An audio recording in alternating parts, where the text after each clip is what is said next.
I try to convince mereka, udahlah Bali aja lah gitu. Pengen banget ngeliat teman-teman kerja di Bali, ih enak banget sih, lah gitu bayangannya seperti itu kan. Lighting tuh kayak main layer di Photoshop kayak gitu. Somehow stresnya tuh nggak stres levelnya Jakarta gitu ya, udah kekurung di situ, mau kemana sih? Cuman kan suasananya beda ya, lebih enak ya gitu. Tapi ya tetap beda sih kan. Open your hands, stand in the light, watch it begin. We're gonna shine. Pertanyaan pertama yang aku pengen tahu dari Mira itu bagaimana sih awalnya bisa sampai Bali melakukan sesuatu, membuka lighting studio itu? Sebelumnya sih kan memang sekitar 15 tahunan di Jakarta kayak gitu kan. Beda-beda industrinya gitu. Lagi begitu awal ke Jakarta itu sambil nyusun tesis S2. Si dosen pembimbingnya itu punya lighting consultant di Jakarta. Sekalian belajar, sekalian nyusun tesis, terus kerja sekian lama di dia juga sudah lulus, terus pindah tuh another lighting consultant masih Jakarta juga, kerja sekian beberapa tahunan lah ya, lumayan lah, 4 tahunan, 5 tahunan, terus udah itu pindah ke building management Mega Kuningan situ, belajar hal baru. Terus karena background S1 aku interior, terus udah background S2-nya juga di lighting design. Aku ngambil teknik fisikal gitu. Terus jadi expect-nya si ownernya ini building, ketika ada tenant masuk, tenant keluar, yang belum punya desainer sendiri atau segala macam, aku tuh ngedesain. Jadi si company ini, si building ini, dia punya divisi yang design and build-nya juga gitu. Terus ekspektasinya lebih karena aku punya background lighting juga gitu. Terus sekitar 15 tahunan di Jakarta kayak gitu. Terus aku married kan, second married. Terus follow dia. Dia suruh udah berhenti aja lah daripada ngeluh mulu gitu kerjaan. Kayak berhenti. Dari situ pindah ke Bandung, dia ada project di Bandung. Terus aku sambil nyari-nyari freelance aja lah gitu. Nggak dapet, nggak ada yang. Terus ke Jogja, ada project. Aku sambil nyari-nyari juga di sana gitu. Adalah 1-2 proyek, cuman Jogja aku nggak tahan karena pace-nya tuh lambat banget. Dari Jogja, oke lah Bali. Excited banget kan gitu. Emang dari dulu, aduh aku pengen di Bali gitu.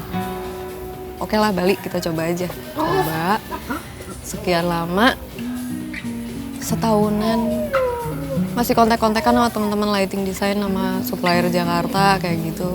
Tapi nggak ada yang jalan gitu. Oke lah gitu. Jadilah ibu rumah tangga yang baik dan benar gitu kan. Pokoknya something happen, I left my husband, terus ketemu sama partner aku, terus ada beberapa project masuk somehow gitu. Aku bilang aku nggak bisa handle sendiri, mau nggak bareng gitu. Awalnya belum bikin perusahaan, belum bikin apa-apa, oke bareng lah coba kita kerjain. Satu proyek beres, oke gitu, kita puas hasilnya. Ada proyek lain masuk, terus akhirnya memutuskan, ya udahlah, udah beneran bikin perusahaan aja, tapi kita belum legalin lagi itu. Nah dari situ mulai dapat beberapa proyek yang agak lebih gede. Kita kayak bukan terpaksa ya, emang harus jadinya bikin PT, ya bikinlah kita. Terus I try to convince mereka, udahlah Bali aja lah gitu, pindahlah mereka ke sini. Makanya kita setup, oke, company-nya di Bali aja, lighting design di sini. nggak banyak. Udah beberapa kenal, punya link arsitek juga. Udahlah jalan aja, jalan kok. Oke. Begitu. Jadi awal pindah Bali itu karena memang rundingan diskusi dari partner-partner yang ada ini ya. Aku sih kan memang udah di sini duluan. Terus aku yang coba, udahlah ayolah Bali aja lah. Susah nih kerja kayak gini. Kalian di Jakarta, aku di Bali. Oke. Awal mula Mira pindah Bali itu yang dari Jogja itu kan ya. Itu karena Jogja pace-nya sangat lambat. Tapi kenapa kok nggak balik Jakarta gitu? Kayaknya udah deh, enough deh Jakarta ya, capek gitu. Dulu zaman masih awal-awal lulus sih kayak masih semangat, iya nggak apa-apa, aku kerja cari duit di sini gitu, bela-belain gitu. Terus tiap weekend pulang ke Bandung, kan anak di Bandung gitu kan, si bela-belain nggak apa-apa gitu. Lama-lama capek juga gitu. Terus makin kerasa, makin kesini, satu hari tuh nggak bisa lebih dari 2 meeting, saking macetnya kan. Udah nggak apa ya, udah nggak kondusif lagi, udah nggak enak gitu. Udahlah gitu. Jadi habis dari Jogja bilangnya ya udahlah coba Bali gitu ya. Apa udah tahu apa yang ada di Bali atau ini belum pure nyemplung kolam atau Pengen sih, karena dari dulu sebenarnya dari lulus pengen banget ngeliat teman-teman kerja di Bali. Ih enak banget sih, lah gitu bayangannya seperti itu kan, kayak working holiday lah kesannya kayak gitu.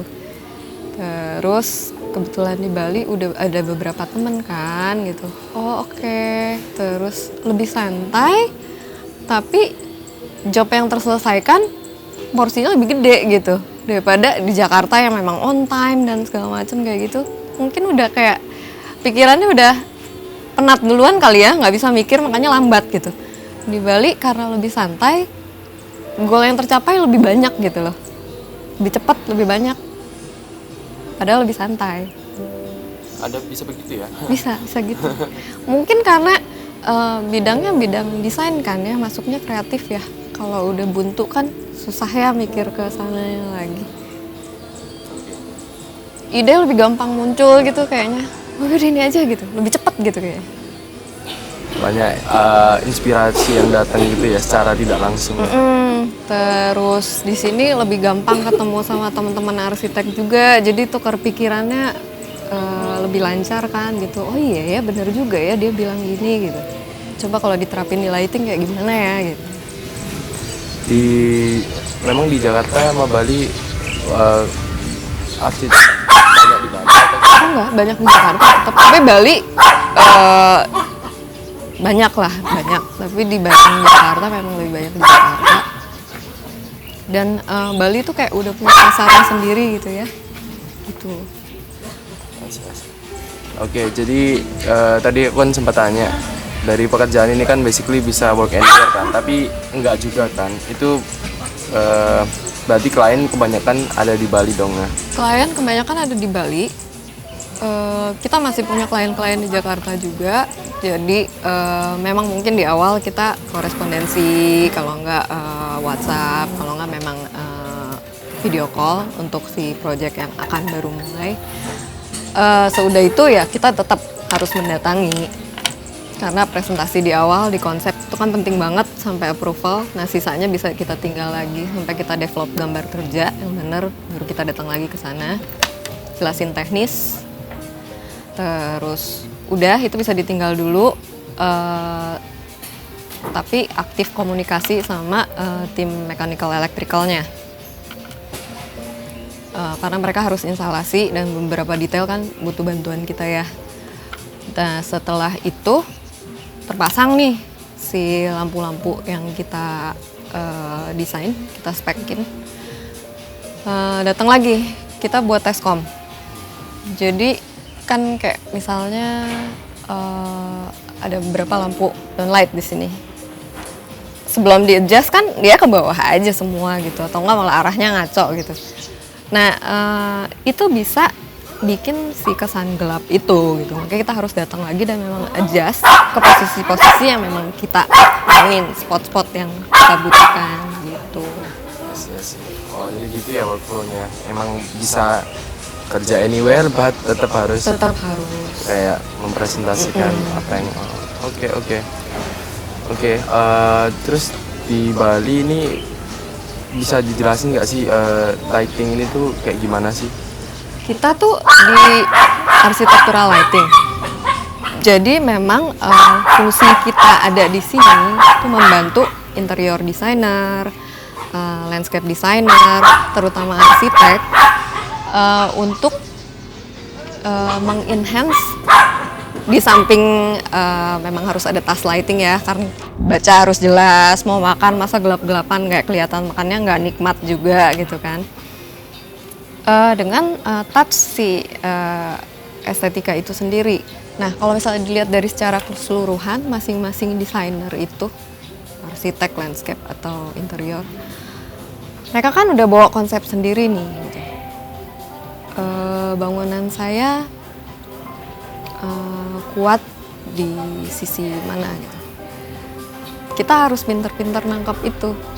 Nah, dari feature yang dia sebutkan itu, yang sudah dia sediakan itu, mana nih yang bisa di highlight, shadow play, atau general aja karena suasana yang mau dibangun seperti itu, redup-redup. Kita nggak ke dekoratif lighting. Itu memang murni dari arsitek atau interiornya. Kita tuh menentukan si power lampu yang dibutuhkan di dalam dekoratif lighting itu berapa untuk nggak ngerusak si suasana keseluruhan. Nah, terus kita juga semacam kayak educate kalau misalnya lighting designer ini masuk dari awal proyek sebelum ada desain titik lampu, electrical dan segala macam, kita bisa bantu untuk energi efisiensinya kayak gitu. Di samping dapat feel yang dipengenin kayak nyawanya bangunan ketika malam pastinya ya. Umumnya malam memang. Kan sayang dong siang bangunan udah keren-keren, malam terus apa ini over bright atau malah kok rata aja ya flat gitu. Sayang gitu. Padahal kalau misalnya bisa dicapai kayak orang lihat ada depth-nya. Kayak ketika siang hari kan gitu kelihatan gitu. Matahari itu emang luar biasa ya gitu. Udah dapat bayangan naturalnya gitu.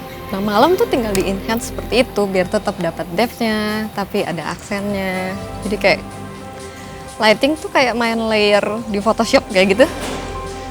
Kayak kita kalau manual arsir Highlight gitu. kayak gitu. Terus di samping itu yang lebih ngebantu kalau untuk bangunan komersial, lighting tuh semacam kayak marketing toolnya lah gitu. Kafe gitu, so apa ya gitu, kok lucu atapnya seperti itu, orang penasaran gitu. Atau bikin identity buat si buildingnya, bangunan yang itu, yang ini loh, yang ada pathway-nya kayak kita jalan di catwalk ya, kayak oh ya kafe itu gitu. Jadi kalau di sini Bali itu aku lihatnya kan memang benar-benar lagi developing banget kan ya. Jadi kayak tempat arsitek pasti banyak kepake lah ya di sini. Itu biasanya bangunan apa sih yang atau pribadi atau komersil atau apa yang bisa? Kita campur sih ya. Villa banyak, villa pribadi juga banyak, hotel ada, resort ada, Bali ya. Terus kafe, resto, umumnya kalau di Bali. Gitu ya banyaknya. Biasanya mereka minta konsep yang seperti apa sih? Basically biasanya kalau dari owner nggak terlalu banyak minta ini itu ya. Ada sih beberapa owner yang concern kayak misalnya ownernya fotografer, kemarin ini pernah ada meeting. Saya pengen setiap sudut itu spotnya beda, terus dekoratif lightingnya seperti ini, biar instagramable gitu. Karena itu yang mau dia jual. Terus kebanyakan sih memang dari arsiteknya atau interiornya atau landscape-nya kayak aku pengen feel-nya kayak gini deh, Mir. Coba gimana ya biar aku bisa dapet kayak gitu, kayak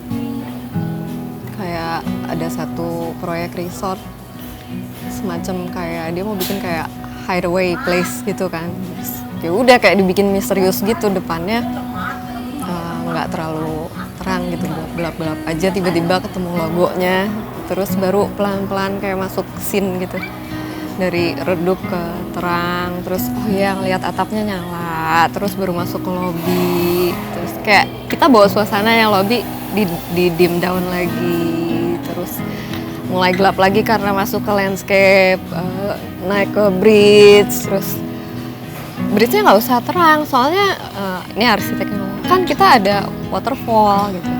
Oke, berarti waterfall yang terang. Bawa lagi lebih deep lagi ke kamar-kamar kan. Jadi kayak kita bantu dia bikin scene itu.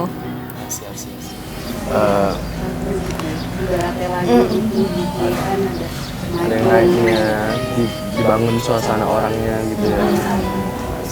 Sama sih kayak cerita juga gitu. Oke, terus apa tadi? Kalau di Bali orang tadi kan hideaway kan ya. Hideaway di Jakarta agak kurang cocok kan menurutku ya. Nah makanya yang di Bali dia mintanya agak yang ke hideaway gitu kan. Nah apa sih kadang-kadang yang banyak di Bali itu konsep-konsep seperti hideaway itu, atau ada yang lain gitu yang rasanya di Bali itu banyak gitu loh, yang banyak yang minta. Bali ya soalnya bukan hanya hideaway ya. Kalau misalnya kalau kayak restoran gitu ya mereka pengen recognizable gitu. Itu dilihat lagi dari si buildingnya secara keseluruhan, kita lihat dari jauh gitu. Kalau kita sebagai customer, apa sih yang pengen bisa bawa kita masuk ke, aduh aku pengen banget ke cafe itu gitu. Misalnya buildingnya nih main glass semua nih, ya dalamnya kita tonjolin gitu. Itu yang jadi aksen udah kelihatan dari luar. Kalau misalnya di kamera kesannya itu udah framing gitu segitu. Ih gila, pengen ke situ gitu.